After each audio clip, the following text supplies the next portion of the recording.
ಪ್ರಭು ಕ್ರಿಸ್ತರಲ್ಲಿ ಆತ್ಮೀಯ ಸಹೋದರ ಸಹೋದರಿಯರೇ, ನಮ್ಮ ದಿನನಿತ್ಯದ ಜೀವನದಲ್ಲಿ ಅಥವಾ ಬಾಳಿನಲ್ಲಿ ನಾವು ಯಶಸ್ವಿ ಮನುಷ್ಯರಾಗಬೇಕಾದರೆ, ಉದಾಹರಣೆಗೆ ಒಬ್ಬ ವ್ಯಾಪಾರಿ ತನ್ನ ಉದ್ಯೋಗದಲ್ಲಿ ಲಾಭವನ್ನು ಗಳಿಸಿ ಉದ್ಯೋಗವನ್ನು ಅಭಿವೃದ್ಧಿಗೊಳಿಸಬೇಕಾದರೆ ಅವನ ಇತರರ ಮೇಲೆ ಅವನಿಗಿರುವ ಸಂಬಂಧ ಬಹಳ ಮುಖ್ಯವಾಗ್ತದೆ. ತನ್ನ ಅಂಗಡಿಗೆ ಬಂದ ಗ್ರಾಹಕರಿಗೆ ಪ್ರೀತಿಯಿಂದ ಮಾತನಾಡಿಸುತ್ತಾ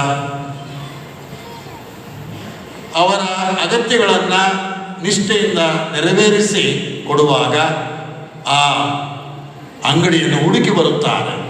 ಅಂತಹ ಅಂಗಡಿಯ ಮಾಲಕ ಖಂಡಿತವಾಗಿ ಜೀವನದಲ್ಲಿ ಯಶಸ್ಸನ್ನು ಕಾಣುತ್ತಾನೆ, ಉದ್ಯೋಗ ಅಥವಾ ವ್ಯವಹಾರದಲ್ಲಿ ಅಭಿವೃದ್ಧಿಯನ್ನು ಕಾಣುತ್ತಾನೆ, ಯಥೇಚ್ಛವಾದ ಲಾಭವನ್ನು ಗ್ರಹಿಸುತ್ತಾನೆ, ಸುಖದ ಜೀವನವನ್ನು ಅನುಭವಿಸುತ್ತಾನೆ. ಅದೇ ಪ್ರಕಾರ ಕ್ರೈಸ್ತರಾದ ನಾವು ನಮ್ಮ ಪ್ರಭುವಿನೊಂದಿಗೆ ಒಡನಾಟವನ್ನಿಟ್ಟುಕೊಂಡಾಗ ಖಂಡಿತ ನಾವು ನಿರಾಶರಾಗಕ್ಕೆ ಆ ದೇವರು ನಮ್ಮನ್ನು ಕೈ ಬಿಡುವುದಿಲ್ಲ. ಈ ಸತ್ಯವನ್ನು ಬೈಬಲ್ ಶ್ರೀಗ್ರಂಥ ನಮಗೆ ಅರ್ಥಪೂರಿತವಾಗಿ ತಿಳಿಯಪಡಿಸುತ್ತದೆ.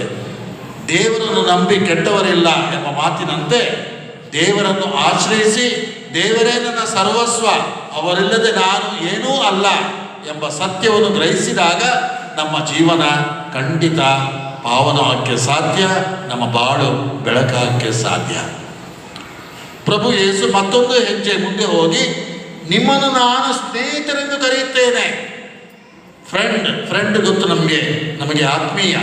ನನ್ನ ಜೊತೆ ಹುಟ್ಟಿದ ಅಣ್ಣ ತಮ್ಮಂದಿರಿಗಿಂತ ನನ್ನ ಸ್ನೇಹಿತ ನನಗೆ ಹೆಚ್ಚು ಆತ್ಮೀಯ, ಹೆಚ್ಚು ಒಡನಾಟವನ್ನು ಇಟ್ಕೊಳ್ತೇನೆ, ಕಷ್ಟ ದುಃಖಗಳನ್ನು ಹಂಚಿಕೊಳ್ತೇನೆ. ಅಂತಹ ಮನೋಭಾವವನ್ನು ಪ್ರಭು ಯೇಸು ನಮ್ಮ ಪ್ರತಿಯೊಬ್ಬರಿಂದ ಬಯಸುತ್ತಾರೆ. ಕಾರಣ ಅವರು ನಮ್ಮ ಪ್ರೀತಿಯ ತಂದೆ, ನಮ್ಮನ್ನು ಉಂಟು ಮಾಡಿ ಸೃಷ್ಟಿ ಮಾಡಿದ ಸೃಷ್ಟಿಕರ್ತ, ನಮ್ಮನ್ನು ಕಾಪಾಡಿದ ಏಕೈಕ ರಕ್ಷಕ ಪ್ರಭು ಯೇಸು ಖಂಡಿತವಾಗಿ ನಮ್ಮನ್ನು ಆಶೀರ್ವದಿಸುತ್ತಾರೆ. ಈ ಒಂದು ಕ್ರೈಸ್ತ ಜೀವನಕ್ಕೆ ನಮ್ಮೆಲ್ಲರಿಗೂ ಪ್ರೇರಣೆ, ಮಾರ್ಗದರ್ಶನ ಮತ್ಯಾರೂ ಅಲ್ಲ, ನಮ್ಮೆಲ್ಲರ ಪ್ರೀತಿಯ ತಾಯಿ ಮರಿಯಮ್ಮ. ಪ್ರೀತಿಯ ಮಾತೆ ನಮ್ಮೆಲ್ಲರಿಗೂ ಆದರ್ಶ, ನಮ್ಮೆಲ್ಲರಿಗೂ ಪ್ರೇರಣೆ, ನಮ್ಮೆಲ್ಲರಿಗೂ ಒಂದು ಉತ್ಸಾಹ. ಇಂದು ಕ್ರೈಸ್ತ ಸಭೆ ಜೀವಂತವಾಗಿ ಬೆಳೀತಾ ಇದೆ. ಎಲ್ಲ ಪುಣ್ಯಕ್ಷೇತ್ರಗಳಲ್ಲಿ ನೂರಾರು ಸಾವಿರಾರು ಭಕ್ತರು ತಾಯಿಯನ್ನು ಹುಡುಕಿ ಬರುತ್ತಾರೆ. ಕಾರಣ ಆ ತಾಯಿ ನಮ್ಮೆಲ್ಲರ ಪ್ರೀತಿಯ ತಾಯಿಯಾಗಿ ಯೇಸು ಪ್ರಭುವೇ ಸಾಯುವ ಸಂದರ್ಭದಲ್ಲಿ ನಮಗಾಗಿ ಸಮರ್ಪಿಸಿದ್ದಾರೆ. ಆ ತಾಯಿ ಎಡೆಬಿಡದೆ ನಮಗಾಗಿ ಪ್ರಾರ್ಥಿಸುವ ತಾಯಿಯಾಗಿದ್ದಾರೆ. ಆ ತಾಯಿಯ ಬೋಧನೆ ಮತ್ತೇನೂ ಇಲ್ಲ, ನನ್ನ ಮಗನು ಹೇಳಿದಂತೆ